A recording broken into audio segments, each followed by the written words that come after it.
ಎಲ್ಲರಿಗೂ ನಮಸ್ಕಾರ.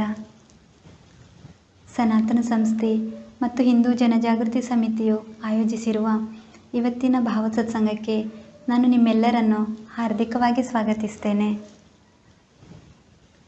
ಮೊದಲಿಗೆ ನಾವು ಜಗದ್ಗುರು ಭಗವಾನ್ ಶ್ರೀಕೃಷ್ಣ, ವಾಸ್ತುದೇವತೆ, ಸ್ಥಾನದೇವತೆ ಮತ್ತು ಕುಲದೇವತೆಯ ಚರಣಗಳಲ್ಲಿ ಇವತ್ತಿನ ಭಾವಸತ್ಸಂಗವು ನಿರ್ವಿಘ್ನವಾಗಿ ನೆರವೇರಲಿ ಎಂದು ಪ್ರಾರ್ಥನೆ ಮಾಡೋಣ.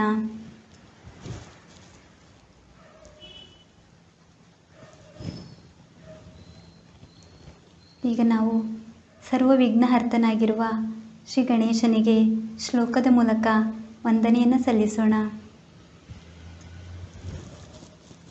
ವಕ್ರತುಂಡ ಮಹಾಕಾಯ ಕೋಟಿ ಸೂರ್ಯ ಸಮಪ್ರಭ ನಿರ್ವಿಘ್ನಂ ಕುರು ಮೇ ದೇವ ಸರ್ವಕಾರ್ಯೇಷು ಸರ್ವದಾ.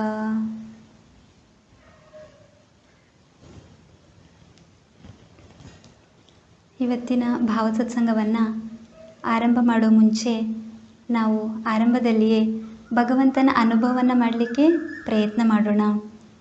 ಪ್ರಾರ್ಥನೆ ಮೂಲಕ ನಾವು ಭಗವಂತನ ಅನುಸಂಧಾನವನ್ನು ಹೇಗೆ ಮಾಡ್ಬೋದು, ಒಂದು ಕ್ಷಣ ನಾವು ಭಗವಂತನ ಅಸ್ತಿತ್ವದ ಅನುಭವ ಮಾಡಲಿಕ್ಕೆ ಪ್ರಯತ್ನ ಮಾಡೋಣ. ಅದಕ್ಕಾಗಿ ನಾವೆಲ್ಲರೂ ಕಣ್ಮುಚ್ಕೊಳ್ಳೋಣ ಮತ್ತು ಕೈ ಜೋಡಿಸಿ ನಾನು ಹೇಳ್ತಾ ಹೋಗ್ತೇನೆ, ನೀವು ಆ ರೀತಿಯಲ್ಲಿ ಅನುಭವ ಮಾಡಲಿಕ್ಕೆ ಪ್ರಯತ್ನ ಮಾಡ್ಬೋದು. ನಾವೆಲ್ಲರೂ ನಮ್ಮ ಇಷ್ಟ ದೇವತೆ ಅಥವಾ ನಮ್ಮ ಕುಲದೇವತೆ ಇವರ ರೂಪವನ್ನು ನಮ್ಮ ಕಣ್ಮುಂದೆ ತರಲಿಕ್ಕೆ ಪ್ರಯತ್ನ ಮಾಡೋಣ. ನಾವೆಲ್ಲರೂ ಆ ಭಗವಂತನ ಚರಣದಲ್ಲೇ ಇದ್ದೇವೆ. ನಮ್ಮೆದುರಿನಲ್ಲಿ ವಿರಾಟ ರೂಪದಲ್ಲಿ ಭಗವಂತ ಉಪಸ್ಥಿತನಿದ್ದಾನೆ. ಈ ರೀತಿಯಲ್ಲಿ ಭಾವ ಇಟ್ಕೊಳ್ಳೋಣ. ಹೇ ಭಗವಂತ, ನಿನ್ನ ಅಪಾರ ಕೃಪೆಯಿಂದಲೇ ನಮಗೆ ಈ ಭಾವಸತ್ಸಂಗದ ಲಾಭ ಆಗ್ತಾ ಇದೆ.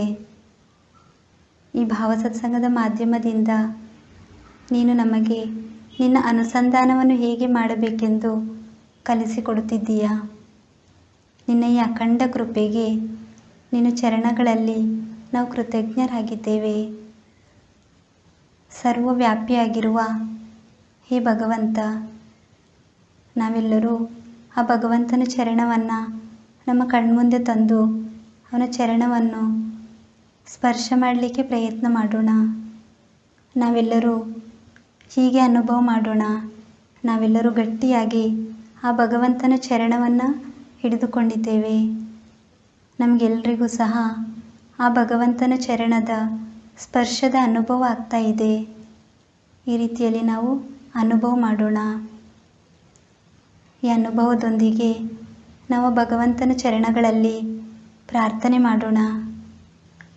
ಹೇ ಭಗವಂತ, ನೀನು ಕರುಣಾಮಯಿ ಮತ್ತು ಕೃಪಾಳು ಇದ್ದೀಯಾ. ಸರ್ವ ಚರಾಚರದಲ್ಲೂ ನೀನೇ ವ್ಯಾಪಿಸಿರುವೆ. ಸಂಪೂರ್ಣ ವಿಶ್ವವೇ, ಸಂಪೂರ್ಣ ಬ್ರಹ್ಮಾಂಡವೇ ನಿನ್ನ ಅಧೀನದಲ್ಲಿದೆ. ಹೇ ಭಗವಂತ, ನೀನು ನನ್ನ ಮನಸ್ಸನ್ನು ಸಹ ನಿನ್ನ ಅಧೀನದಲ್ಲಿಯೇ ಇಟ್ಟುಕೋ. ನಾವೆಲ್ಲರೂ ಸಂಪೂರ್ಣವಾಗಿ ನಿನ್ನ ಚರಣಗಳಲ್ಲಿ ಶರಣು ಬಂದಿದ್ದೇವೆ. ಹೇ ಭಗವಂತ, ನಾವು ನಮ್ಮ ಮನಸ್ಸಿನ ಮಾತನ್ನು ಕೇಳದೆ ನಿನ್ನ ಇಚ್ಛೆಯಂತೆಯೇ ನಿನ್ನ ಮಾತನ್ನೇ ಕೇಳುವಂತಾಗಲಿ. ನಾವು ಅನೇಕ ವಿಷಯಾಸಕ್ತಿಯಲ್ಲಿ ಸಿಲುಕಿಕೊಂಡಿದ್ದೇವೆ.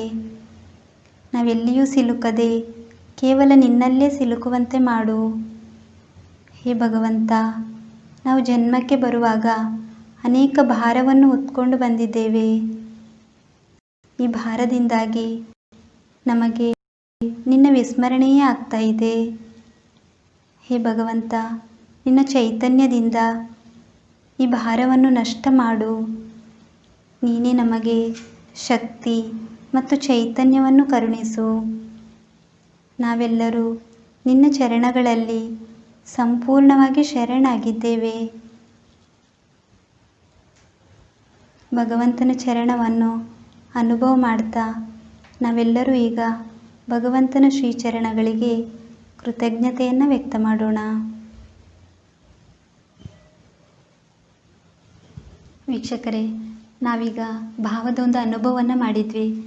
ನಿಮಗೆಲ್ರಿಗೂ ಇದು ಇಷ್ಟ ಆಯ್ತಲ್ವಾ? ನೀವು ಸಹ ಈ ರೀತಿಯಲ್ಲಿ ಮಧ್ಯ ಮಧ್ಯದಲ್ಲಿ ಆ ಭಗವಂತನ ಅನುಭವವನ್ನು ಮಾಡಲಿಕ್ಕೆ ಪ್ರಯತ್ನ ಮಾಡ್ಬೋದು. ಈಗ ನಾವು ಇವತ್ತಿನ ಸತ್ಸಂಗದ ಮುಂದಿನ ವಿಷಯದ ಕಡೆ ಹೋಗೋಣ. ವೀಕ್ಷಕರೇ, ಕಳೆದ ಸತ್ಸಂಗದಲ್ಲಿ ನಾವು ರಾಜ ಪರೀಕ್ಷಿತನ ಶ್ರವಣ ಭಕ್ತಿಯ ಬಗ್ಗೆ ಕೇಳಿದ್ವಿ. ಅವನ ಶ್ರವಣ ಭಕ್ತಿಯು ಎಷ್ಟು ಉಚ್ಚ ಸ್ತರದಾಗಿತ್ತು ಅಂದರೆ ಅದರಿಂದ ಅವನ ಜೀವದ ಉದ್ಧಾರನೇ ಆಯಿತು. ನಾವೆಲ್ಲರೂ ಮತ್ತೊಮ್ಮೆ ಆ ಕಥೆಯನ್ನು ನೆನಪು ಮಾಡಿಕೊಳ್ಳೋಣ. ನಾವು ಕಣ್ಮುಚ್ಕೊಂಡು ಒಂದು ಕ್ಷಣ ಆ ಒಂದು ಸನ್ನಿವೇಶವನ್ನು ಕಲ್ಪನೆ ಮಾಡಿಕೊಳ್ಳಿಕ್ಕೆ ಪ್ರಯತ್ನ ಮಾಡೋಣ. ಅಂದರೆ ಸಂಪೂರ್ಣ ಪೃಥ್ವಿಯ ಮೇಲೆ ಎಲ್ಲ ಋಷಿಮುನಿಗಳು ಒಟ್ಟಾಗಿದ್ದಾರೆ. ವ್ಯಾಸಪುತ್ರ ಸುಖದೇವರು ತಮ್ಮ ಚೈತನ್ಯಮಯ ವಾಣಿಯಿಂದ ಆ ಭಗವಂತನ ಲೀಲೆಗಳ ವರ್ಣನೆಯನ್ನು ಮಾಡ್ತಾ ಇದ್ದಾರೆ. ಎಲ್ಲ ಋಷಿಮುನಿಗಳು ಮತ್ತು ಪರೀಕ್ಷಿತ ಮಹಾರಾಜರು ಈ ವರ್ಣನೆಯ ಅಮೃತವನ್ನು ಸವಿತಾ ಇದ್ದಾರೆ. ನಮಗೂ ಸಹ ಆ ಪಾವನ ಕ್ಷಣವನ್ನು ಅನುಭವ ಮಾಡಲಿಕ್ಕೆ ಸಿಗ್ತಾ ಇದೆ. ಅದಕ್ಕಾಗಿ ನಾವೆಲ್ಲರೂ ಆ ಭಗವಂತನ ಚರಣಗಳಲ್ಲಿ ಕೃತಜ್ಞರಾಗೋಣ. ಈಗ ನಾವೆಲ್ಲರೂ ಆ ಪಾವನ ಕ್ಷಣವನ್ನು ಮತ್ತೊಂದು ಬಾರಿ ಅನುಭವ ಮಾಡಿದ್ವಲ್ಲ, ಇದರಿಂದ ನಮಗೇನು ಗಮನಕ್ಕೆ ಬರುತ್ತೆ ಅಂತಂದರೆ, ಭಕ್ತಿ ಮಾಡಬೇಕಾದ್ರೆ ಅದರ ಮೊದಲನೇ ಸ್ತರ ಅಂದರೆ ಅದು ಶ್ರವಣ ಭಕ್ತಿ. ಆ ಶ್ರವಣ ಭಕ್ತಿಯನ್ನು ಯಾವ ರೀತಿಯಲ್ಲಿ ಮಾಡಬೇಕು, ಶ್ರವಣ ಭಕ್ತಿಯ ಮಹತ್ವ ಎಷ್ಟಿದೆ, ಇದನ್ನು ಕೇವಲ ಕೇಳೋದ್ರಿಂದ ಇದು ಶ್ರವಣ ಭಕ್ತಿ ಆಗಲ್ಲ. ಅಂದರೆ ನಾವು ಕೇಳುವಾಗ ಭಕ್ತಿಯಿಂದ ಕೇಳಬೇಕಾಗತ್ತೆ. ಆಗಲೇ ಅದು ನಮಗೆ ಅದರ ಲಾಭ ಆಗೋದು. ಇನ್ನು ಮುಂದೆ ನಾವೆಲ್ಲರೂ ಯಾವುದೇ ಭಗವಂತನ ಲೀಲೆಗಳನ್ನು ಕೀರ್ತನೆಗಳನ್ನು ಕೇಳುವಾಗ ಅದನ್ನು ಭಕ್ತಿಯಿಂದ ಶ್ರವಣ ಮಾಡಲಿಕ್ಕೆ ಪ್ರಯತ್ನ ಮಾಡೋಣ. ವೀಕ್ಷಕರೇ, ನಿಮಗೆಲ್ರಿಗೂ ಪರೀಕ್ಷಿತ ರಾಜನ ಕಥೆ ಇಷ್ಟ ಆಗಿದೆ ಅಲ್ವಾ? ನಿಮಗೆಲ್ರಿಗೂ ಇಷ್ಟ ಆಗಿದೆ ಅಂತ ಅಂದ್ಕೊಳ್ತೇವೆ. ಅಂದರೆ ಶ್ರವಣದಿಂದ ಬರುವುದು ಭಕ್ತಿ, ಶ್ರವಣದಿಂದ ಉದ್ಭವಿಸುವುದು ವಿರಕ್ತಿ, ಶ್ರವಣದಿಂದ ದೂರವಾಗುವುದು ಆಸಕ್ತಿ ವಿಷಯಗಳದ್ದು. ಅಂದರೆ ಶ್ರವಣದಿಂದ ಹೊಸ ಹೊಸ ವಿಚಾರಗಳು ನಮಗೆ ತಿಳಿತದೆ, ವಿಷಯಗಳಲ್ಲಿರುವ ಆಸಕ್ತಿಗಳು ಕಡಿಮೆ ಆಗ್ತದೆ, ಶ್ರವಣದಿಂದಾಗಿ ನಮಗೆ ಜ್ಞಾನವೂ ಸಿಗ್ತದೆ. ಈಗ ನಾವು ಪರೀಕ್ಷಿತ ರಾಜನ ಇನ್ನೊಂದು ಪ್ರಸಂಗವನ್ನು ನೋಡೋಣ. ಒಂದು ಬಾರಿ ಶುಕದೇವರು ರಾಜ ಪರೀಕ್ಷಿತನಿಗೆ ಸ್ವರ್ಗೀಯ ಅಮೃತ ಮತ್ತು ಕಥಾಮೃತ ಇದರ ನಡುವೆ ಇರೋ ವ್ಯತ್ಯಾಸದ ಬಗ್ಗೆ ಕಥೆಯನ್ನು ಹೇಳಲಿಕ್ಕೆ ಆರಂಭ ಮಾಡ್ತಾರೆ. ಇನ್ನೇನು ಅವರು ಕಥೆಯನ್ನು ಆರಂಭ ಮಾಡಬೇಕು ಅನ್ನೋಷ್ಟರಲ್ಲಿ ಒಂದು ಅದ್ಭುತವಾದಂತಹ ಘಟನೆ ನಡೆಯುತ್ತೆ. ಆ ಘಟನೆ ಏನಂತಂದರೆ, ಆ ಸಮಯದಲ್ಲಿ ಉಚ್ಚಲೋಕದ ದೇವದೇವತೆಗಳು ಅಮೃತ ಇರುವಂತಹ ಕಳಶವನ್ನು ಹಿಡ್ಕೊಂಡು ಬರ್ತಾ ಇರ್ತಾರೆ. ಮತ್ತು ಸುಖದೇವರು ಏನು ಕೇಳ್ತಾರಂದರೆ, ನಮಗೆ ಸಹ ಈ ಕಥೆಯನ್ನು ಕೇಳುವ ಅವಕಾಶ ನೀಡಿ ಅಂತೇಳಿ ಸುಖದೇವರಲ್ಲಿ ಅವರು ವಿನಂತಿ ಮಾಡ್ಕೊಳ್ತಾರೆ. ಹಾಗೆಯೇ ದೇವತೆಗಳು ರಾಜ ಪರೀಕ್ಷಿತನಿಗೆ ಏನು ಹೇಳ್ತಾರೆ, ಅವರು ಈ ರೀತಿಯಲ್ಲಿ ಹೇಳ್ತಾರೆ, ನೀನು 7 ದಿನಗಳಲ್ಲಿ ತಕ್ಷಕನಿಂದ ಕಚ್ಚಿಸ್ಕೊಂಡು ಸಾಯಲಿಕ್ಕಿದ್ದೀಯಾ, ನಿನಗೆ ಮೃತ್ಯು ಬರಬಾರ್ದು ಅಂತಂದರೆ ಅಮೃತವನ್ನು ನೀನು ಕುಡಿ ಮತ್ತು ಇದನ್ನು ತಗೋ, ಆಗ ನಿನಗೆ ಜೀವದಾನ ಸಿಗುತ್ತೆ. ಈ ಅಮೃತವನ್ನು ನೀನು ತಗೊಂಡು ನಿನ್ನ ಕಥಾಮೃತವನ್ನು ನಮಗೆ ಕೊಡು. ಈ ರೀತಿಯಲ್ಲಿ ಅವರು ಕೇಳ್ಕೊಳ್ತಾರೆ. ಈ ಒಂದು ಸುಂದರವಾದಂತಹ ಪ್ರಸಂಗದಿಂದ ಏನು ಗಮನಕ್ಕೆ ಬರುತ್ತಂತಂದರೆ, ನಮಗೆ ಸ್ವರ್ಗದಲ್ಲಿ ಇರುವಂತಹ ಅಮೃತ ಮತ್ತು ಕಥಾಮೃತ ಇದರ ನಡುವಿನ ವ್ಯತ್ಯಾಸ ಗಮನಕ್ಕೆ ಬರುತ್ತೆ. ರಾಜ ಪರೀಕ್ಷಿತನಿಗೆ ಈ ಪ್ರಸಂಗವನ್ನು ನೋಡಿ ಏನೂ ಅರ್ಥ ಆಗಲ್ಲ. ಅವನು ಸುಖದೇವರಲ್ಲಿ ಇದರ ಬಗ್ಗೆ ವಿಚಾರಿಸ್ತಾನೆ. ಅದಕ್ಕೆ ಅವರೇನು ಹೇಳ್ತಾರಂದರೆ, ನೀನು ಸ್ವರ್ಗದ ಅಮೃತವನ್ನು ಕುಡಿದರೆ ನೀನು ದೀರ್ಘಾಯುಷ್ಯ ಆಗುವೆ, ಅದರಿಂದ ನೀನು ಬೇಕಾದಷ್ಟು ಕಾಲ ಜೀವನ ಮಾಡ್ಬೋದು. ಆದರೆ ಕಥಾಮೃತವನ್ನು ಕೇಳಿದರೆ ನೀನು ದಿವ್ಯ ಜೀವಿ ಆಗುವೆ, ಅಂದರೆ ನಿನಗೆ ಮರಣವೇ ಇಲ್ಲ. ಈಗ ಯೋಚನೆ ಮಾಡು, ದೇವತೆಗಳಲ್ಲಿ ಅಮೃತ ಇದ್ದರೂ ಸಹ ಅವರು ಕಥೆಯನ್ನು ಕೇಳಲಿಕ್ಕೆ ಇಲ್ಲಿಗೆ ಯಾಕೆ ಬಂದರು? ಯಾಕೆಂದರೆ ಅವರಿಗೆ ಗೊತ್ತಿದೆ ಅಮೃತಕ್ಕಿಂತ ಕಥಾಮೃತದ ಮಹತ್ವ. ಅದಕ್ಕೋಸ್ಕರ ಅವರು ಇಲ್ಲಿಗೆ ಬಂದಿದ್ದಾರೆ. ಈ ರೀತಿಯಲ್ಲಿ ಹೇಳ್ತಾರೆ. ಭಗವಂತನ ಗುಣಗಳ ಶ್ರವಣದಿಂದ ನಮಗೇನು ಲಾಭ ಆಗುತ್ತೆ ಅಂತಂದರೆ, ನಮ್ಮಲ್ಲಿ ಸತ್ವ ಗುಣಗಳ ಸಂಗ್ರಹ ಜಾಸ್ತಿ ಆಗುತ್ತೆ. ಭಾವಪೂರ್ಣವಾಗಿ ಶ್ರವಣ ಮಾಡೋದ್ರಿಂದ ನಮಗೆ ಭಕ್ತಿಯು ಬೇಗ ಫಲಪ್ರದ ಆಗ್ತದೆ. ಇದೇ ಶ್ರವಣ ಭಕ್ತಿಯ ಮಹತ್ವ ಆಗಿದೆ. ನಾವೇನು ಕೇಳ್ತೇವೆ ಅದು ನಮ್ಮ ಅಂತಃಕರಣದ ತನಕ ತಲುಪಬೇಕು. ಅಂದರೆ ನಾವು ಕೇಳುವಂಥ ಶ್ರವಣ ಅದು ಆ ಸ್ಥಿತಿಯಲ್ಲಿ ಇರಬೇಕಾಗತ್ತೆ. ವೀಕ್ಷಕರೇ, ನಾವಿಲ್ಲಿ ತನಕ ಭಾವ ಸತ್ಸಂಗದಲ್ಲಿ ಮನೆಯನ್ನು ಶುದ್ಧಿ ಹೇಗೆ ಮಾಡೋದು, ಅಥವಾ ವಾಹನವನ್ನು ಶುದ್ಧಿ ಹೇಗೆ ಮಾಡೋದು, ಮತ್ತು ನಮ್ಮಲ್ಲಿರುವಂತಹ ಸ್ವಭಾವ ದೋಷ ಅಹಂಗಳನ್ನು ನಷ್ಟ ಮಾಡಲಿಕ್ಕೆ ನಾವು ಯಾವ ರೀತಿ ಪ್ರಯತ್ನ ಮಾಡ್ಬೋದು ಇದನ್ನು ನೋಡಿದ್ವಿ. ಈ ರೀತಿ ಪ್ರಯತ್ನ ಮಾಡ್ತಾ ಮಾಡ್ತಾ ಮೊನ್ನೆ ಮನಸ್ಸನ್ನು ಸಹ ಶುದ್ಧಿಯನ್ನು ಮಾಡಿಕೊಳ್ಳಿಕ್ಕೆ ನಾವು ಪ್ರಯತ್ನ ಮಾಡಿದ್ವಿ. ಈ ಪ್ರಯತ್ನವನ್ನು ನಾವು ನಿರಂತರವಾಗಿ ಮಾಡ್ತಾ ಇರೋಣ. ಹಾಗೆಯೇ ಈಗ ನಾವು ಶುದ್ಧಿಯಾದಂತಹ ನಮ್ಮ ಮನಸ್ಸಿನಲ್ಲಿ ಭಕ್ತಿಯ ಬೀಜವನ್ನು ಬಿತ್ತಾ ಇದ್ದೇವೆ. ಆ ಭಕ್ತಿಯ ಒಂದೊಂದೇ ಹಂತವನ್ನು ನಾವೀಗ ನವವಿಧ ಭಕ್ತಿಯ ಮೂಲಕ ತಿಳ್ಕೊಳ್ಳಿಕ್ಕೆ ಪ್ರಯತ್ನ ಮಾಡ್ತಾ ಇದ್ದೇವೆ. ನವವಿಧ ಭಕ್ತಿಯಲ್ಲಿ ಮೊದಲನೇ ಹಂತ ಅಂದರೆ ಮೊದಲನೇ ಮೆಟ್ಟಿಲಂದರೆ ಈ ಶ್ರವಣ ಭಕ್ತಿ. ಅದರ ವಿವರವನ್ನು ನಾವೀಗ ನೋಡ್ತಾ ಇದ್ದೇವೆ. ಈ ಭಕ್ತಿ ಮಾರ್ಗದ ಸುಂದರವಾದಂಥ ಹಂತದಲ್ಲಿ ನಾವು ಶ್ರವಣ ಭಕ್ತಿಯನ್ನು ಇನ್ನೂ ಉತ್ತಮ ರೀತಿಯಲ್ಲಿ ಮಾಡಲಿಕ್ಕೆ ಹೇಗೆ ಪ್ರಯತ್ನ ಮಾಡ್ಬೋದು, ಇದರ ಬಗ್ಗೆ ನಮಗೀಗ ಸಮರ್ಥ ರಾಮದಾಸ ಸ್ವಾಮಿಯವರ ಮಾಧ್ಯಮದಿಂದ ಕಲೀಲಿಕ್ಕೆ ಸಿಗ್ತಾ ಇದೆ. ಸಮರ್ಥ ರಾಮದಾಸ ಸ್ವಾಮಿಯವರು ದಾಸಬೋಧ ಎನ್ನುವಂತಹ ಗ್ರಂಥವನ್ನು ಬರೆದರು. ಅದರಲ್ಲಿ ಅವರು ನವವಿಧ ಭಕ್ತಿಯ ಬಗ್ಗೆ ಬಹಳ ಸುಂದರವಾಗಿ ವರ್ಣನೆಯನ್ನು ಮಾಡಿದ್ದಾರೆ.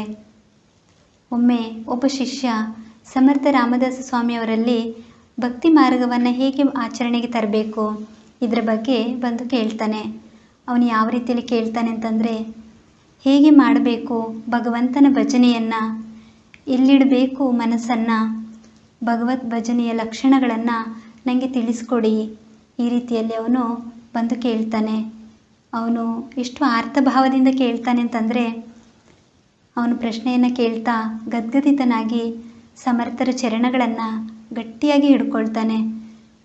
ಆಗ ಸಮರ್ಥರು ಪ್ರಸನ್ನ ಮನಸ್ಸಿನಿಂದ ಉತ್ತರವನ್ನು ಕೊಡಲಿಕ್ಕೆ ಪ್ರಾರಂಭ ಮಾಡ್ತಾರೆ.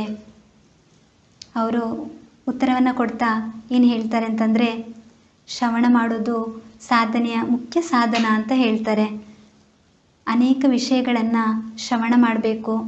ಅಂದರೆ ಕರ್ಮ ಮಾರ್ಗ, ಜ್ಞಾನ ಮಾರ್ಗ, ಸಿದ್ಧಾಂತ ಮಾರ್ಗ, ಯೋಗ ಮಾರ್ಗ, ವೈರಾಗ್ಯ ಮಾರ್ಗ, ಬೇರೆ ಬೇರೆ ವ್ರತಗಳು, ಬೇರೆ ಬೇರೆ ತೀರ್ಥಗಳು, ಬೇರೆ ಬೇರೆ ದಾನಗಳು, ಬೇರೆ ಬೇರೆ ಮಹಾತ್ಮೆ, ಯೋಗ ಮುದ್ರೆ, ಸೃಷ್ಟಿ, ಜ್ಞಾನ, ಸಂಗೀತ, ಅಷ್ಟೇ ಅಲ್ಲದೆ 14 ವಿದ್ಯೆಗಳು, 64 ಕಲೆಗಳು, ಎಲ್ಲ ವಿಷಯಗಳನ್ನು ಶ್ರವಣ ಮಾಡಲಿಕ್ಕೆ ಹೇಳ್ತಾರೆ. ಅಂದರೆ ಅವ್ರು ಯಾಕೆ ಹೇಳ್ತಾರೆ ಅಂತಂದರೆ, ಪ್ರತಿಯೊಂದು ವಿಷಯದ ಬಗ್ಗೆ ನಮಗೆ ಗೊತ್ತಿರಬೇಕು, ಅದರ ಜ್ಞಾನ ಇರಬೇಕು, ಇದು ಅವರ ಉದ್ದೇಶ ಆಗಿರುತ್ತೆ. ಹಾಗಾದರೆ ನಾವು ಈಗ ಶ್ರವಣ ಮಾಡೋದಾದರೆ ಯಾರಿಂದ ಶ್ರವಣ ಮಾಡಬೇಕು? ಈ ರೀತಿಯಲ್ಲಿ ಪ್ರಶ್ನೆ ಬರ್ಬೋದು. ಸಂತರು ರಚಿಸಿರುವಂತಹ ಭಜನೆಗಳು, ಗ್ರಂಥಗಳಿರ್ಬೋದು, ಇವೆಲ್ಲ ಸಂತರ ಅನುಭವದಿಂದ ಬರೆದಿರ್ತಾರೆ. ಹಾಗಾಗಿ ಅವರ ಗ್ರಂಥಗಳ ವಾಚನ ಅಂತಂದರೆ ಅದು ಶ್ರವಣನೇ ಆಗಿರುತ್ತೆ. ಈ ಗ್ರಂಥಗಳನ್ನು ಭಕ್ತಿಯಿಂದ ಓದೋದು, ಕೇಳೋದು ಅಂತಂದರೆ ಇದು ಸಹ ಶ್ರವಣ ಭಕ್ತಿಯೇ ಆಗಿದೆ. ಶ್ರವಣಕ್ಕಾಗಿ ನಮಗೆ ಬೇರೆ ಬೇರೆ ಮಾಧ್ಯಮಗಳು ಸಿಗ್ತಾನೇ ಇರ್ತವೆ. ಅದರಲ್ಲಿ ಯಾವುದಾದ್ರೂ ಒಂದು ವಿಷಯವನ್ನು ನಾವು ಓದಿದ ಶಬ್ದಗಳಿಗಿಂತ ನಾವು ಮಾತಿನಿಂದ ಕೇಳಿದಾಗ ಮನಸ್ಸಿನ ಮೇಲೆ ಹೆಚ್ಚು ಪರಿಣಾಮ ಆಗುತ್ತೆ. ಅದಕ್ಕಾಗಿ ನಮಗೆ ಸತ್ಸಂಗದ ಮಹತ್ವ ಅಸಾಧಾರಣ ಅಂತ ಹೇಳ್ತಾರೆ. ಈಗ ನಾವು ಒಂದು ಉದಾಹರಣೆ ಮೂಲಕ ಇದನ್ನು ತಿಳ್ಕೊಳ್ಳಿಕ್ಕೆ ಪ್ರಯತ್ನ ಮಾಡೋಣ. ಒಂದು ಸಲ ಅಕ್ಬರನು 3 ಮೂರ್ತಿಗಳನ್ನು ತರ್ತಾನೆ. ಅದರಲ್ಲಿ ಅತ್ಯಂತ ಒಳ್ಳೆಯ ಮೂರ್ತಿ ಯಾವುದು ಅದನ್ನು ಹುಡುಕ್ಲಿಕ್ಕೆ ಬೀರ್ಬಲನಿಗೆ ಹೇಳ್ತಾನೆ. ಆ 3 ಮೂರ್ತಿಗಳ ಕಿವಿಯಲ್ಲಿ ತೂತಿರ್ತದೆ. ಬೀರ್ಬಲ ಏನು ಮಾಡ್ತಾನಂದರೆ ಆ 3 ಮೂರ್ತಿಗಳ ಕಿವಿಯ ತೂತುಗಳ ಮೂಲಕ ಒಂದು ಸಣ್ಣದಾಗಿರುವಂತಹ ತಂತಿಯನ್ನು ಹಾಕ್ತಾನೆ. ಒಂದು ಮೂರ್ತಿಯ ಕಿವಿಯಿಂದ ಹಾಕಿದ ತಂತಿ ಇನ್ನೊಂದು ಕಿವಿಯಿಂದ ಅದು ಹೊರಗೆ ಬರ್ತದೆ. ಹಾಗೆಯೇ ಅವನು 2ನೇ ಮೂರ್ತಿ ಕಿವಿಗೆ ತಂತಿಯನ್ನು ಹಾಕ್ತಾನೆ. ಆಗ ಅದು ಬಾಯಿಯಿಂದ ಹೊರಗೆ ಬರ್ತದೆ. ಹಾಗೆಯೇ ಅವನು 3 ಮೂರ್ತಿ ಇತ್ತಲ್ಲ, ಅದರಲ್ಲಿ 3ನೇ ಮೂರ್ತಿಗೆ ತಂತಿಯನ್ನು ಹಾಕ್ತಾನೆ. ಆ 3ನೇ ಮೂರ್ತಿಯ ಕಿವಿಗೆ ತಂತಿಯನ್ನು ಹಾಕಿದಾಗ ಅದು ಹೃದಯದಿಂದ ಹೊರಗೆ ಬರ್ತದೆ. ಅದನ್ನು ನೋಡಿದಂತಹ ಬೀರ್ಬಲ 3ನೇ ಮೂರ್ತಿ ಅತ್ಯಂತ ಒಳ್ಳೆಯದಿದೆ ಅಂತ ಹೇಳ್ತಾನೆ. ಯಾಕಂದರೆ ಆ ಮೂರ್ತಿ ಕಿವಿಯಿಂದ ಹಾಕಿದ ತಂತಿ ಅದು ಹೃದಯದಿಂದ ಹೊರಗೆ ಬಂದಿತ್ತಲ್ಲ, ಅದಕ್ಕೆ. ಇದರ ಅರ್ಥ ಅಂತಂದರೆ ನಾವೆಲ್ಲ ಶ್ರೋತೃಗಳಿರ್ತೇವೆ, ಅಂದರೆ ಕೇಳೋರು ಇರ್ತೇವೆ. ಈ ಶ್ರೋತೃಗಳು ಅಥವಾ ಕೇಳುವವರು 3 ರೀತಿಯಲ್ಲಿ ಇರ್ತಾರೆ. ಮೊದಲನೆಯವರು ಒಂದು ಕಿವಿಯಿಂದ ಕೇಳಿ ಇನ್ನೊಂದು ಕಿವಿಯಿಂದ ಬಿಟ್ಬಿಡ್ತಾರೆ. 2ನೇಯವರು ಒಂದು ಕಿವಿಯಿಂದ ಕೇಳ್ತಾರೆ ಮತ್ತು ಕೇಳಿದ್ದನ್ನು ಇತರರಿಗೂ ಹೇಳ್ತಾರೆ. 3ನೇಯವರು ಕಿವಿಯಿಂದ ಕೇಳಿದ್ದನ್ನು ಹೃದಯದಲ್ಲಿ ಸಂಗ್ರಹಿಸಿಡ್ತಾರೆ ಮತ್ತು ಅದರ ಮನನ ಚಿಂತನ ಮಾಡ್ತಾರೆ. ಇದರಲ್ಲಿ ನಾವು ಯಾವ ವಿಧದ ಶ್ರೋತೃಗಳು ಎಂದು ನಾವೆಲ್ಲರೂ ಕೂಡ ವಿಚಾರ ಮಾಡೋಣ ಮತ್ತು 3ನೇ ವಿಧದ ಮೂರ್ತಿಯಂತಹ ಶ್ರೋತೃ ಆಗಲಿಕ್ಕೆ ಪ್ರಯತ್ನ ಮಾಡೋಣ. ಸರಿಯಾಗಿ ಗಮನವಿಟ್ಟು ಕೇಳದೇ ಇದ್ದರೆ ಯಾವುದೇ ಕ್ಷೇತ್ರದಲ್ಲಿ ಮನುಷ್ಯನ ಪ್ರಗತಿಯಾಗಲ್ಲ.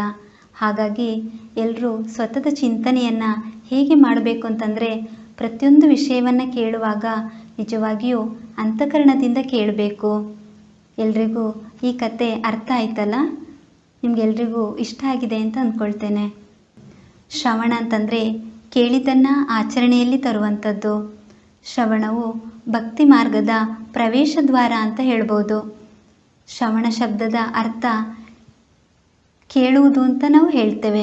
ಆದರೆ ಶ್ರವಣ ಅಂತಂದರೆ ಕೇವಲ ಕೇಳೋದಲ್ಲ, ಕೇಳಿದ್ದನ್ನು ಜೀವನದಲ್ಲಿ ತರುವಂಥದ್ದು. ಇದರ ಬಗ್ಗೆ ಕೌರವರ ಮತ್ತು ಪಾಂಡವರ ಬಗ್ಗೆ ಒಂದು ಕತೆ ಇದೆ. ಕೌರವ ಮತ್ತು ಪಾಂಡವರ ಗುರುಗಳಾದಂತಹ ಕೃಪಾಚಾರ್ಯರು ಒಮ್ಮೆ ಮಕ್ಕಳಿಗೆ ಪಾಠ ಕಲಿಸ್ತಾ ಯಾವಾಗಲೂ ಸತ್ಯವನ್ನೇ ಮಾತಾಡಬೇಕು ಹಾಗೂ ಕೋಪ ಮಾಡ್ಕೊಳ್ಬಾರ್ದು, ಈ ರೀತಿಯಲ್ಲಿ ಅವರು ಹೇಳ್ತಾ ಇರ್ತಾರೆ. ಮರುದಿನ ಅವರು ಮಕ್ಕಳಿಗೆ ಬಂದು ಕೇಳ್ತಾರೆ, ನಿನ್ನೆ ಪಾಠ ಹೇಳಿದ್ವಲ್ಲ, ಅದರಲ್ಲಿ ನೀವೇನು ಕಲ್ತ್ರಿ ಅಂತ. ಈ ರೀತಿಯಲ್ಲಿ ಕೇಳುವಾಗ ಆ 2 ವಾಕ್ಯಗಳನ್ನು ಹೇಳ್ತಾರೆ. ಆದರೆ ಯುಧಿಷ್ಠಿರ ಮಾತ್ರ ನನಗೆ ಆ 2 ವಾಕ್ಯಗಳು ಇನ್ನೂ ಬಾಯಿಪಾಠ ಆಗಿಲ್ಲ ಅಂತ ಹೇಳ್ತಾನೆ. 10-12 ದಿನಗಳ ನಂತರ ಪುನಃ ಕೇಳ್ತಾರೆ. ಯುಧಿಷ್ಠಿರ ಪುನಃ ಆ 2 ವಾಕ್ಯಗಳು ಇನ್ನೂ ನನಗೆ ಬಾಯಿಪಾಠ ಆಗಿಲ್ಲ ಅಂತ ಹೇಳ್ತಾನೆ. ಆಗ ಕೃಪಾಚಾರ್ಯರಿಗೆ ಚಿಂತೆ ಆಗುತ್ತೆ. ಅವರು ಇದನ್ನು ಭೀಷ್ಮಾಚಾರ್ಯರಿಗೆ ಹೋಗಿ ಹೇಳ್ತಾರೆ. ಭೀಷ್ಮಾಚಾರ್ಯರು ಅದರ ಬಗ್ಗೆ ಯುಧಿಷ್ಠಿರನಿಗೆ ಬಂದು ವಿಚಾರಿಸ್ತಾರೆ. ಕಳೆದ 10-12 ದಿನಗಳಿಂದ ನಾನು ಸತ್ಯವನ್ನೇ ಮಾತಾಡ್ತಾ ಇದ್ದೇನೆ, ಹಾಗಾಗಿ ಆ ವಾಕ್ಯ ನನಗೆ ಬಾಯಿಪಾಠ ಆಗಿದೆ. ಆದರೆ ಕ್ರೋಧಗೊಳ್ಳಬಾರ್ದು, ಈ ವಾಕ್ಯ ಮಾತ್ರ ನನ್ನಿಂದ ಆಗ್ತಾ ಇಲ್ಲ. ಯಾಕೆಂದರೆ ಯಾವುದಾದ್ರೂ ಒಂದು ಕಾರಣದಿಂದ ನನಗೆ ಕೋಪ ಬಂದೇ ಬರ್ತಾ ಇತ್ತು. ಈ ರೀತಿಯಲ್ಲಿ ಯುಧಿಷ್ಠಿರ ಹೇಳ್ತಾನೆ. ಆಗ ಭೀಷ್ಮಾಚಾರ್ಯರಿಗೆ ಏನು ಅನಿಸುತ್ತಂದರೆ ತನ್ನ ಮೊಮ್ಮಗನಿಗೆ ಕೇಳೋದು ಮತ್ತು ಶ್ರವಣ ಮಾಡೋದು ಇದರ ನಡುವಿನ ವ್ಯತ್ಯಾಸ ಗೊತ್ತಾಗಿದೆ. ಈ ರೀತಿಯಲ್ಲಿ ಅವರಿಗೆ ಬಹಳ ಆನಂದ ಆಗುತ್ತೆ. ಇದರಿಂದ ನಾವು ಏನು ಕೇಳ್ತೇವೆ, ಅದರಿಂದ ಎಷ್ಟು ಕಲಿತೇವೆ ಮತ್ತು ಕೃತಿಯಲ್ಲಿ ಎಷ್ಟು ತರ್ತೇವೆ, ಇದಕ್ಕೆ ಹೆಚ್ಚು ಮಹತ್ವ ಇದೆ. ನಾವು ಸಹ ಅದೇ ದೃಷ್ಟಿಯಿಂದ ಪ್ರಯತ್ನ ಮಾಡೋಣ. ಶ್ರವಣ ಮಾಡುವಾಗ ಹೇಗೆ ಮಾಡಬೇಕು, ಈ ಬಗ್ಗೆ ಸಮರ್ಥ ರಾಮದಾಸ ಸ್ವಾಮಿಯವರು ಮತ್ತೊಂದು ಸುಂದರವಾದಂಥ ಅಂಶವನ್ನು ಹೇಳಿದ್ದಾರೆ. ಅದನ್ನೀಗ ನೋಡೋಣ. ನಾವು ಏನನ್ನು ಶ್ರವಣ ಮಾಡ್ತೇವೋ ಅದರ ಸಾರವನ್ನು ತಗೊಳ್ಬೇಕು. ಅಂದರೆ ನಮ್ಮಲ್ಲಿರುವಂತಹ ದುರ್ಗುಣಗಳು, ದೋಷ, ಅಹಂಗಳನ್ನು ತೆಗೆದು ಹಾಕಬೇಕು. ಶ್ರವಣದಲ್ಲಿ ಕೇವಲ ಕೇಳೋದು ಮಾತ್ರ ಅಲ್ಲ, ಕೇಳಿದ್ದನ್ನು ಮನನ ಮಾಡಬೇಕಾಗತ್ತೆ. ಅಖಂಡ ಶ್ರವಣ ಅಂತಂದರೆ ಹೇಗೆ ಅಂದರೆ ಅವ್ರೇನು ಹೇಳ್ತಾರಂದರೆ, ಹೇಗೆ ಸ್ನಾನ ಮಾಡೋದ್ರಿಂದ ಶರೀರ ಶುದ್ಧಿ ಆಗುತ್ತೋ ಹಾಗೆ ಶ್ರವಣದಿಂದ ಬುದ್ಧಿಗೆ ಸ್ನಾನ ಆಗುತ್ತೆ ಮತ್ತು ಜ್ಞಾನ ಹೆಚ್ಚಾಗತ್ತೆ. ಆ ಜ್ಞಾನ ಮಲಿನ ಆಗಬಾರ್ದು ಅಂತಾದರೆ ಅಖಂಡ ಶ್ರವಣ ಮಾಡ್ತಾ ಇರಬೇಕಾಗತ್ತೆ. ಆಗ ಜ್ಞಾನವು ತಾಜಾ ಹಾಗೂ ನಿತ್ಯ ನೂತನ ಆಗಿರುತ್ತೆ ಅಂತ ಹೇಳ್ತಾರೆ. ಅಂದರೆ ಯಾವತ್ತೂ ಅದು ಹಳೇದಾಗಲ್ಲ.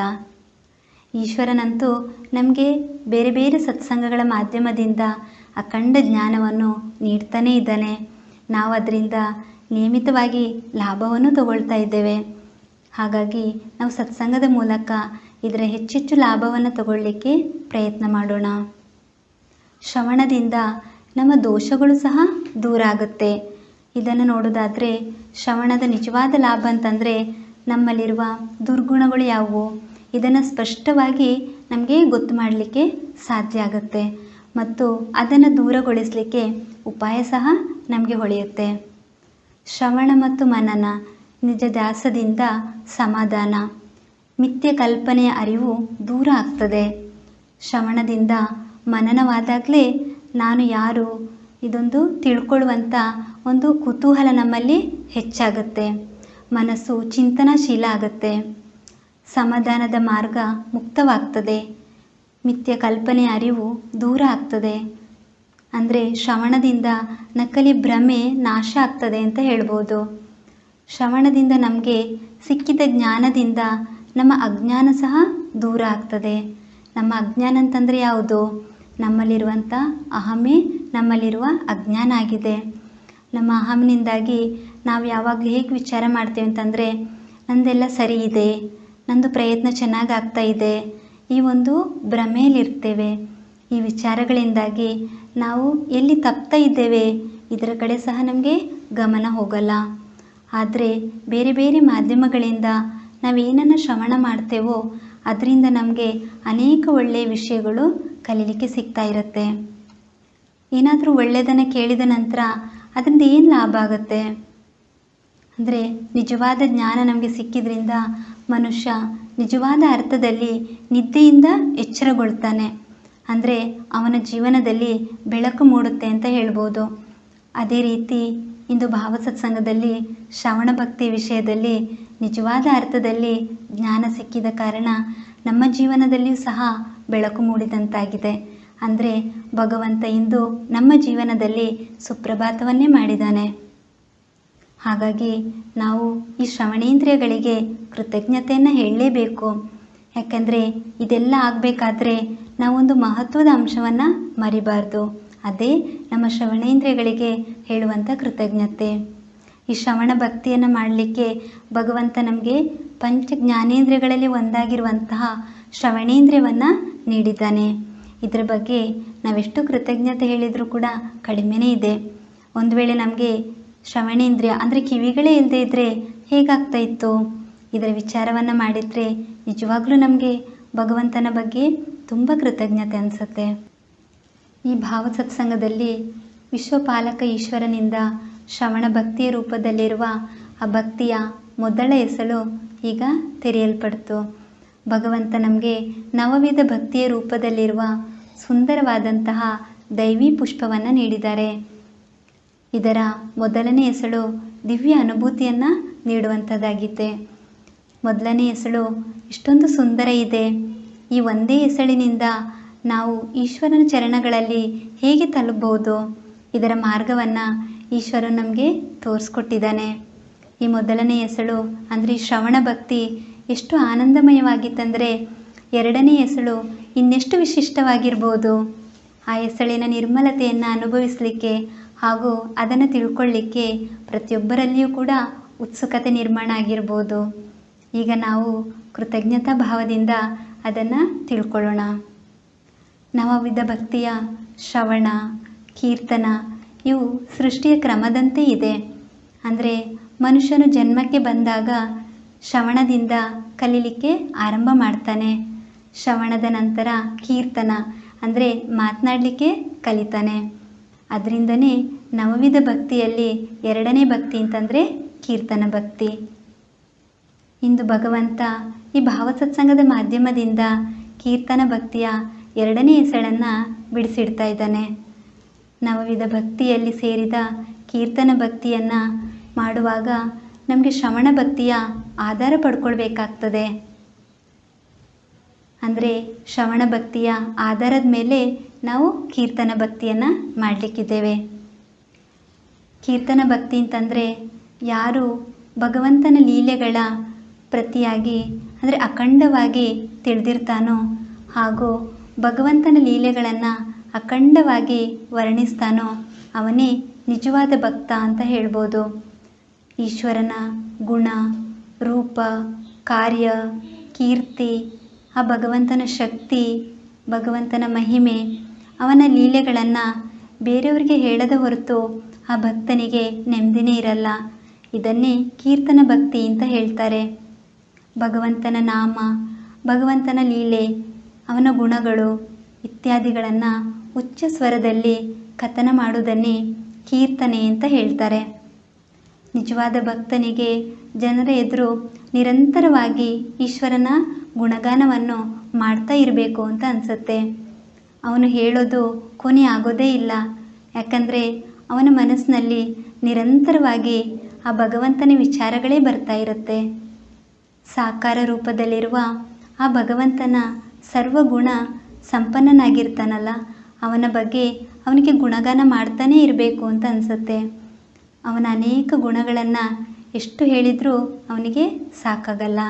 ಆದ್ದರಿಂದ ಕೀರ್ತನೆಯಿಂದ ಅವನ ಭಕ್ತಿ ನಿರಂತರವಾಗಿ ನಡೀತಾ ಇರುತ್ತೆ. ಭಗವಂತನ ಲೀಲೆಗಳ ಕೀರ್ತಿ, ಶಕ್ತಿ, ಮಹಿಮೆ, ಅವನ ಚರಿತ್ರೆ, ಅವನ ಗುಣ, ಆ ಭಗವಂತನ ನಾಮ ಇತ್ಯಾದಿಗಳನ್ನು ಪ್ರೇಮಪೂರ್ವಕವಾಗಿ ವರ್ಣಿಸುವುದನ್ನೇ ಕೀರ್ತನ ಭಕ್ತಿ ಅಂತ ಹೇಳ್ತಾರೆ. ದೇವಋಷಿ ನಾರದರು, ಮಹರ್ಷಿ ವ್ಯಾಸರು, ವಾಲ್ಮೀಕಿ ಋಷಿಗಳು, ಮಹರ್ಷಿ ಶುಕದೇವರು ಇವರೆಲ್ಲರೂ ಕೀರ್ತನ ಭಕ್ತಿಯನ್ನು ಮಾಡಿದರು. ಈಗ ನಾವು ಈ ಭಾವಸತ್ಸಂಗದಲ್ಲಿ ಕೀರ್ತನ ಭಕ್ತಿಯನ್ನು ಹೇಗೆ ಮಾಡೋದು ಇದನ್ನು ಕಲಿಯೋಣ. ನಾವು ಶ್ರವಣ ಭಕ್ತಿಯ ಸಂದರ್ಭದಲ್ಲಿ ನಾವು ಈ ಹಿಂದೆ ಕೇಳಿದ್ವಿ. ಅಂದರೆ ನಾವು ಶ್ರವಣ ಭಕ್ತಿಯಿಂದ ಸಾಧನೆ ಮಾಡಿದಂತಹ ಆದರ್ಶ ರಾಜ ಪರೀಕ್ಷಿತನ ಬಗ್ಗೆ ಕೇಳಿದ್ವಿ. ಈ ರಾಜ ಪರೀಕ್ಷಿತನಿಗೆ ಜ್ಞಾನವನ್ನು ಪ್ರದಾನಿಸಿದವರು ಅಂದರೆ ವ್ಯಾಸಪುತ್ರರಾಗಿರುವಂತಹ ಸುಖದೇವರಾಗಿದ್ದರು. ಅವರು ಸ್ವತಃ ಕೀರ್ತನ ಭಕ್ತಿಯನ್ನು ಮಾಡಿ ಶ್ರವಣ ಭಕ್ತಿಯ ಮೂಲಕ ಪರೀಕ್ಷಿತನಿಗೆ ಮುಕ್ತಿಯ ಅವಕಾಶವನ್ನು ನೀಡಿದರು. ಹಾಗೆಯೇ ದೇವರ್ಷಿ ನಾರದರು ಭಗವಾನ್ ವಿಷ್ಣುವಿನ ಪರಮ ಭಕ್ತರಾಗಿದ್ದರು. ಶ್ರೀಹರಿ ವಿಷ್ಣುವಿಗೆ ನಾರದರು ಅತ್ಯಂತ ಪ್ರಿಯರು. ನಾರದರು ತಮ್ಮ ವೀಣೆಯ ಮಧುರ ಝೇಂಕಾರದಿಂದ ನಿರಂತರವಾಗಿ ಶ್ರೀ ವಿಷ್ಣುವಿನ ಗುಣಗಾನ ಮಾಡ್ತಾರೆ. ಅವರು ನಿರಂತರವಾಗಿ ನಾರಾಯಣ ನಾರಾಯಣ ಎಂಬ ಈ ಜಪವನ್ನು ಮಾಡ್ತಾ ಅಂದರೆ ಪ್ರದರ್ಶನ ಮಾಡ್ತಾ ಇರ್ತಾರೆ. ಕೇವಲ ಇಷ್ಟೇ ಅಲ್ಲ, ನಾರದರು ಶ್ರೀ ವಿಷ್ಣುವಿನ ಭಕ್ತರಿಗೂ ಸಹಾಯ ಮಾಡ್ತಾ ಇರ್ತಾರೆ. ಪ್ರಾಣಿ ಮಾತ್ರರ ಕಲ್ಯಾಣಕ್ಕಾಗಿ ತೀವ್ರ ತಳಮಳವಿರುವ ನಾರದ ಮುನಿಗಳು ಅನೇಕ ಜೀವಗಳನ್ನು ಭಗವಂತನ ಪಾವನ ಚರಣಗಳವರೆಗೆ ತಲುಪಿಸಿದ್ದಾರೆ. ಇದರ ಬಗ್ಗೆ ಕಲ್ಪನೆ ಮಾಡಲಿಕ್ಕೂ ಸಾಧ್ಯ ಇಲ್ಲ.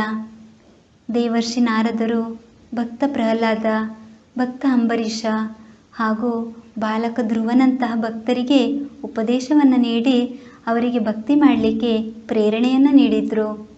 ಇದೇ ಅವರ ಕೀರ್ತನ ಭಕ್ತಿಯಾಗಿದೆ. ಭಕ್ತಿಯ ಸಂದರ್ಭದಲ್ಲಿ ಇತರಿಗೆ ಉಪದೇಶವನ್ನು ನೀಡೋದು, ನಾರಾಯಣನ ಅಖಂಡ ನಾಮಸ್ಮರಣೆ ಮಾಡ್ತಾ ಸಂಪೂರ್ಣ ಬ್ರಹ್ಮಾಂಡದಲ್ಲಿ ಸಂಚಾರ ಮಾಡ್ತಾ ನಾರಾಯಣನ ಬಗ್ಗೆ ಹೇಳೋದು, ಶ್ರೀ ವಿಷ್ಣುವಿನ ಅಖಂಡ ಭಕ್ತಿಯನ್ನು ಮಾಡೋದು, ಇತರರಿಗೆ ಮಾರ್ಗದರ್ಶನವನ್ನು ಮಾಡೋದು ಮತ್ತು ಶ್ರೀ ವಿಷ್ಣುವಿನ ಬಗ್ಗೆ ಹೇಳಿ ಅವರನ್ನು ಭಗವಂತನ ಚರಣಗಳವರೆಗೆ ಹೇಗೆ ತಲುಪಿಸೋದು ಇದರ ಬಗ್ಗೆ ಮಾರ್ಗದರ್ಶನವನ್ನು ಮಾಡ್ತಾರೆ. ಈ ಎಲ್ಲ ಪದ್ಧತಿಗಳಿಂದ ದೇವರ್ಷಿ ನಾರದರು ಅಖಂಡ ಕೀರ್ತನ ಭಕ್ತಿಯನ್ನು ಮಾಡಿದರು. ಹಾಗೆಯೇ ವಾಲ್ಯ ಡಕಾಯಿತನಿಗೆ ಅಂದರೆ ರಾಮನಾಮದ ಮಹಿಮೆಯನ್ನು ಹೇಳಿದರು. ಇವರು ನಾರದರೇ. ನಾರದರ ಕೀರ್ತನ ಭಕ್ತಿಯಿಂದ ವಾಲ್ಯನಿಂದ ವಾಲ್ಮೀಕಿ ಋಷಿಗಳು ನಿರ್ಮಾಣ ಆದರು. ಮುಂದೆ ಇದೇ ಋಷಿಗಳು ರಾಮಾಯಣವನ್ನು ಬರೆದರು. ರಾಮಾಯಣದ ರಚನೆಯನ್ನು ಮಾಡೋದು ಅವರ ಕೀರ್ತನ ಭಕ್ತಿಯೇ ಆಗಿತ್ತು.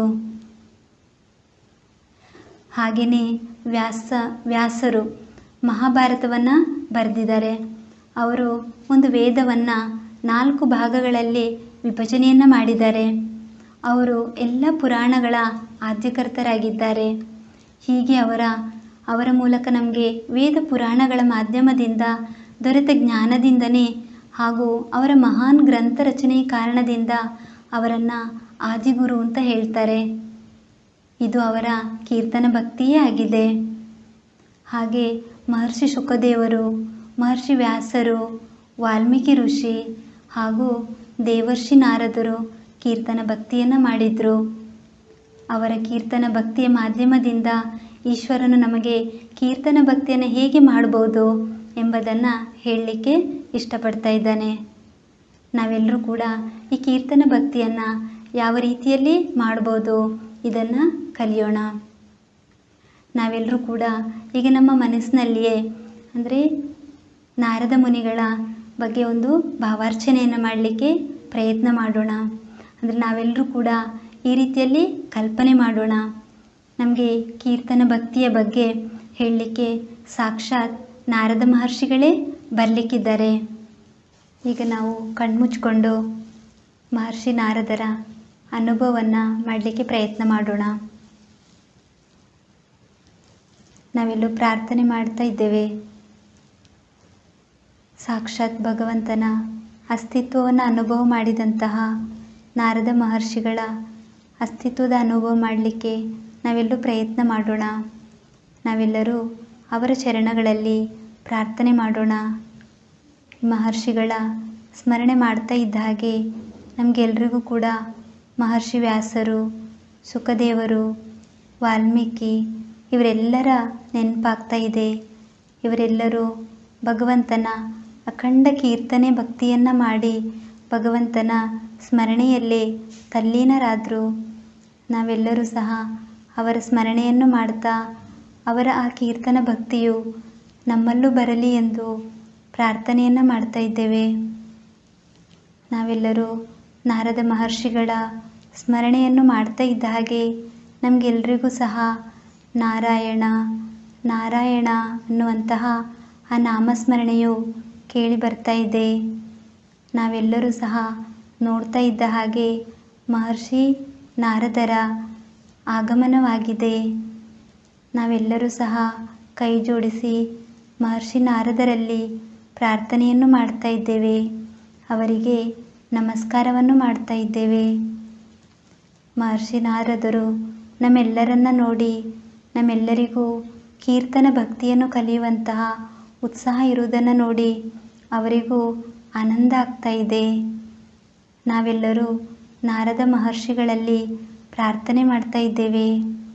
ನೀವು ಅನೇಕ ವಿಷ್ಣು ಭಕ್ತರನ್ನು ಶ್ರೀ ವಿಷ್ಣುವಿನ ಚರಣಗಳಿಗೆ ತಲುಪಿಸಿದ್ದೀರಿ. ನಮ್ಮನ್ನು ಸಹ ಅದೇ ರೀತಿಯಲ್ಲಿ ಮಾಡಿರಿ. ನೀವು ಹೇಗೆ ಕೀರ್ತನ ಭಕ್ತಿಯನ್ನು ಮಾಡಿದ್ರೋ ಅದೇ ರೀತಿಯಲ್ಲಿ ನಮಗೂ ಸಹ ಆ ಭಕ್ತಿಯಲ್ಲಿ ತಲ್ಲೀನರಾಗುವುದನ್ನು ಕಲಿಸಿರಿ. ನೀವು ಹೇಗೆ ಅಖಂಡವಾಗಿ ಭಗವಂತನ ಸ್ಮರಣೆ, ಭಗವಂತನ ಸ್ತುತಿಯಲ್ಲಿ ತಲ್ಲೀನರಾಗ್ತೀರೋ ಅದೇ ರೀತಿಯಲ್ಲಿ ನಮ್ಮನ್ನು ಮಾಡಿರಿ. ನಮ್ಮೆಲ್ಲರಲ್ಲಿಯೂ ಈ ಕೀರ್ತನ ಭಕ್ತಿಯನ್ನು ಕಲಿಯುವಂತಹ ಉತ್ಸಾಹವು, ಉತ್ಸುಕತೆಯು ನಿರ್ಮಾಣ ಆಗಿದೆ. ನಮ್ಮನ್ನು ಸತತವಾಗಿ ಆ ಭಗವಂತನ ಧ್ಯಾನದಲ್ಲಿ, ಭಗವಂತನ ಸ್ಮರಣೆಯಲ್ಲಿ ಇರುವಂತೆ ನೀವೇ ನಮ್ಮ ಮೇಲೆ ಕೃಪೆ ಮಾಡಿರಿ.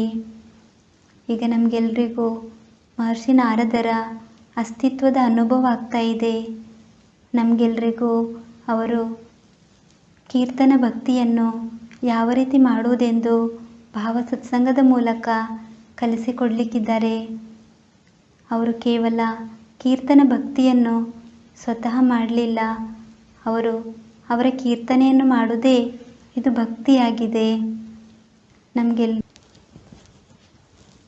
ಈಗ ನಾವೆಲ್ಲರೂ ಸಹ ನಾರದ ಮಹರ್ಷಿಗಳ ಅಸ್ತಿತ್ವದ ಅನುಭವವನ್ನು ಮಾಡಿದ್ವಲ್ಲ. ನಮಗೆ ಈ ಭಾವ ಸತ್ಸಂಗದಲ್ಲಿ ನಮಗೇನು ಭಗವಂತ ಈ ನವವಿಧ ಭಕ್ತಿಯ ಪುಷ್ಪವನ್ನು ನೀಡಿದ್ದಾನೆ, ಆ ಒಂದೊಂದೇ ಪುಷ್ಪದ ಹೆಸಳನ್ನು ನಾವು ಈಗ ಬಿಡಿಸಿ ಬಿಡಿಸಿ ತೆಗಿತಾ ಇದ್ದೇವೆ.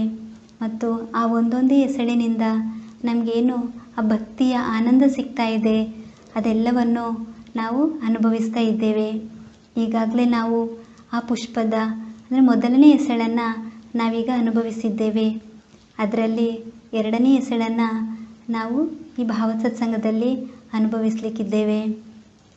ಇವತ್ತಿನ ಸತ್ಸಂಗದಲ್ಲಿ ನಾವೆಲ್ಲರೂ ಕೂಡ ಸಂಪೂರ್ಣವಾಗಿ ಶ್ರವಣ ಭಕ್ತಿಯನ್ನು ಹೇಗೆ ಮಾಡೋದು ಈ ಮಾಹಿತಿಯನ್ನು ತಿಳ್ಕೊಂಡ್ವಿ. ಅನೇಕ ಉದಾಹರಣೆಗಳನ್ನು ನೋಡಿದ್ವಿ. ಅಂದರೆ ಶ್ರವಣ ಅಂದರೆ ಕೇವಲ ಕೇಳೋದು ಮಾತ್ರ ಅಲ್ಲ, ಅದು ನಮ್ಮ ಜೀವನದಲ್ಲಿ ಅಳವಡಿಸ್ಕೊಂಡು ನಾವು ಅದನ್ನು ಕೃತಿಯಲ್ಲಿ ತರುವಂಥದ್ದಾಗಿದೆ. ಇದನ್ನು ಸಹ ನಾವು ಕಲ್ತ್ವಿ. ಅದರಿಂದ ನಾವು ಸತತವಾಗಿ ಈ ಸತ್ಸಂಗದ ಮೂಲಕ ಆ ಭಗವಂತನ ಲೀಲೆಗಳ ಸ್ಮರಣೆಯನ್ನು ಮಾಡುತ್ತಾ ಶ್ರವಣವನ್ನು ಮಾಡುತ್ತಾ ನಾವು ನಮ್ಮ ಜೀವನದಲ್ಲಿ ಅಳವಡಿಸ್ಕೊಳ್ಳಿಕ್ಕೆ ಪ್ರಯತ್ನ ಮಾಡೋಣ. ಹಾಗೆಯೇ ಇನ್ನು ಮುಂದಿನ ಸತ್ಸಂಗದಲ್ಲಿ ನಾವು ಕೀರ್ತನ ಭಕ್ತಿಯ ಬಗ್ಗೆ ಇನ್ನೂ ಹೆಚ್ಚಿನ ಮಾಹಿತಿಯನ್ನು ತಿಳ್ಕೊಳ್ಳೋಣ. ವೀಕ್ಷಕರೇ, ಇವತ್ತಿನ ಭಾವ ಸತ್ಸಂಗದಲ್ಲಿ ನಾವು ಅಂದರೆ ನವವಿಧ ಭಕ್ತಿಯ ಮೊದಲನೇ ಹಂತವಾದಂತಹ ಅಂದರೆ ಮೊದಲನೇ ಮೆಟ್ಟಿಲು ಶ್ರವಣ ಭಕ್ತಿ, ಇದರ ಬಗ್ಗೆ ವಿವರವಾಗಿ ತಿಳ್ಕೊಂಡ್ವಿ. ಅನೇಕ ಉದಾಹರಣೆಗಳನ್ನು ನೋಡಿದ್ವಿ. ಇದೆಲ್ಲವೂ ನಿಮಗೆ ಅರ್ಥ ಆಗಿರ್ಬೋದಲ್ಲ. ಅಂದರೆ ನಾವಿಲ್ಲಿ ಏನು ಕಲ್ತ್ವಿ ಅದೆಲ್ಲವನ್ನು ನಮ್ಮ ಜೀವನದಲ್ಲಿಯೂ ಸಹ ಅಳವಡಿಸ್ಕೊಳ್ಳಿಕ್ಕೆ ಪ್ರಯತ್ನ ಮಾಡೋಣ. ಶ್ರವಣ ಭಕ್ತಿ ಅಂದರೆ ಅದು ಕೇವಲ ಕೇಳೋದು ಮಾತ್ರ ಅಲ್ಲ. ಯಾವಾಗ ಅದನ್ನು ನಮ್ಮ ಜೀವನದಲ್ಲಿ ನಾವು ಅದನ್ನು ಅಳವಡಿಸ್ಕೊಳ್ತೇವೆ ಆವಾಗಲೇ ಅದು ಶ್ರವಣ ಭಕ್ತಿ ಆಗುತ್ತೆ. ನಿಜವಾದ ಅರ್ಥದಲ್ಲಿ ಶ್ರವಣ ಭಕ್ತಿ ಆಗುತ್ತೆ. ಇದ್ರ ಬಗ್ಗೆ ನಾವು ತಿಳ್ಕೊಂಡ್ವಿ. ಈಗ ಈ ಎಲ್ಲ ವಿಚಾರವನ್ನು ನಮಗೆ ತಿಳಿಸಿಕೊಟ್ಟಂತಹ ಭಗವಂತನ ಚರಣಗಳಿಗೆ ನಾವೀಗ ಕೃತಜ್ಞತೆಯನ್ನು ಅರ್ಪಣೆ ಮಾಡೋಣ. ನಾವೆಲ್ಲರೂ ಕಣ್ಮುಚ್ಚಿ ಭಗವಂತನ ರೂಪವನ್ನು ನಮ್ಮ ಕಣ್ಮುಂದೆ ತರಲಿಕ್ಕೆ ಪ್ರಯತ್ನ ಮಾಡೋಣ. ಸಾಕ್ಷಾತ್ ಭಗವಂತ ನಮ್ಮ ಎದುರಿನಲ್ಲಿದ್ದಾನೆ. ಅವನ ಚರಣಗಳಲ್ಲಿಯೇ ನಾವು ಕೃತಜ್ಞತೆ ಪುಷ್ಪವನ್ನು ಅರ್ಪಣೆ ಮಾಡ್ತಾ ಇದ್ದೇವೆ. ಈ ಭಾವದಿಂದ ಕೃತಜ್ಞತೆಯನ್ನು ಅರ್ಪಣೆ ಮಾಡೋಣ. ಹೇ ಭಗವಂತ, ನಿನ್ನ ಕೃಪೆಯಿಂದಲೇ ನಮಗೆ ಇವತ್ತಿನ ಈ ಭಾವ ಸತ್ಸಂಗದ ಲಾಭವಾಯಿತು. ಈ ಸತ್ಸಂಗದ ಮಾಧ್ಯಮದಿಂದ ನೀನು ನಮಗೇನು ಕಲಿಸಿರುವೆಯೋ ಅದೆಲ್ಲವನ್ನು ನಾವು ನಮ್ಮ ಜೀವನದಲ್ಲಿ ಅಳವಡಿಸಿಕೊಳ್ಳಲು ಸಾಧ್ಯವಾಗಲಿ. ನಿನ್ನೆಯ ಅಖಂಡ ಕೃಪೆಗೆ ನಿನ್ನ ಚರಣಗಳಲ್ಲಿ ನಾವು ಕೃತಜ್ಞರಾಗಿದ್ದೇವೆ. ನಿನ್ನ ಕೃಪೆಯಿಂದಲೇ ಈ ಭಾವ ಸತ್ಸಂಗವು ನಿರ್ವಿಘ್ನವಾಗಿ ನೆರವೇರಿತು.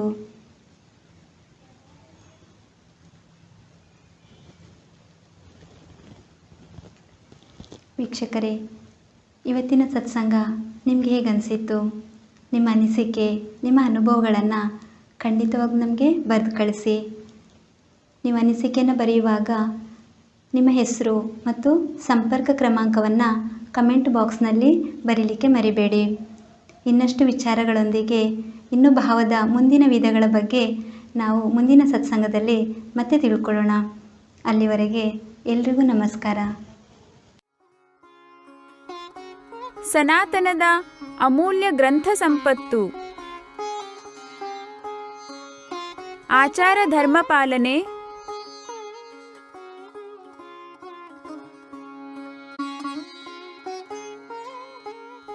ಧಾರ್ಮಿಕ ಕೃತಿ,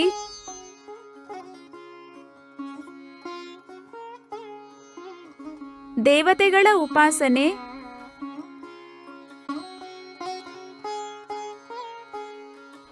ಅಧ್ಯಾತ್ಮ,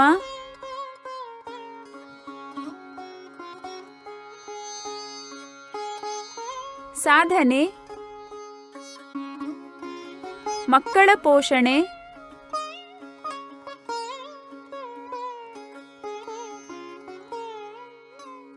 ರಾಷ್ಟ್ರ ರಕ್ಷಣೆ,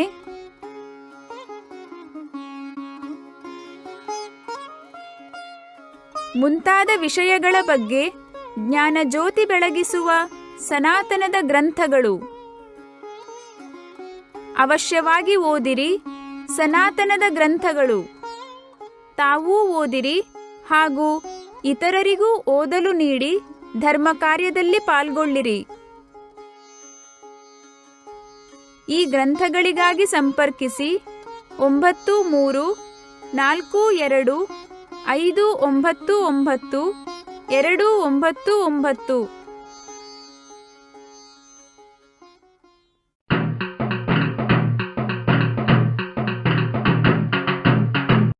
ಸನಾತನ ಉತ್ಪಾದನೆ. ಸನಾತನದ ಸಾತ್ವಿಕ ಉತ್ಪಾದನೆಗಳಲ್ಲಿವೆ ಭಾವ ಜಾಗೃತಿಗೊಳಿಸುವ ದೇವತೆಗಳ ಸಾತ್ವಿಕ ಚಿತ್ರಗಳು.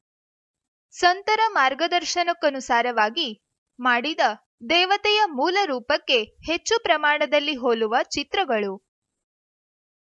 ಶಿವ, ದುರ್ಗಾ, ಶ್ರೀಲಕ್ಷ್ಮಿ, ಶ್ರೀ ಗಣಪತಿ, ಶ್ರೀರಾಮ, ಶ್ರೀಕೃಷ್ಣ, ಮಾರುತಿ ಮತ್ತು ದತ್ತ ಈ ದೇವತೆಗಳ ಚಿತ್ರಗಳು ವಿವಿಧ ಆಕಾರಗಳಲ್ಲಿ ಲಭ್ಯವಿವೆ. ದೇವತೆಗಳ ನಾಮಜಪದ ಚೈತನ್ಯದಾಯಕ ಪಟ್ಟಿಗಳು.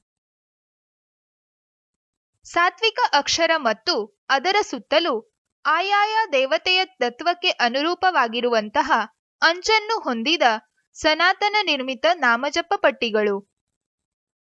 ವಾಸ್ತುಶುದ್ಧಿ ಮತ್ತು ವಾಹನ ಶುದ್ಧಿಗಾಗಿಯೂ ಉಪಯುಕ್ತವಾಗಿರುವಂತಹ ನಾಮಜಪ ಪಟ್ಟಿಗಳು.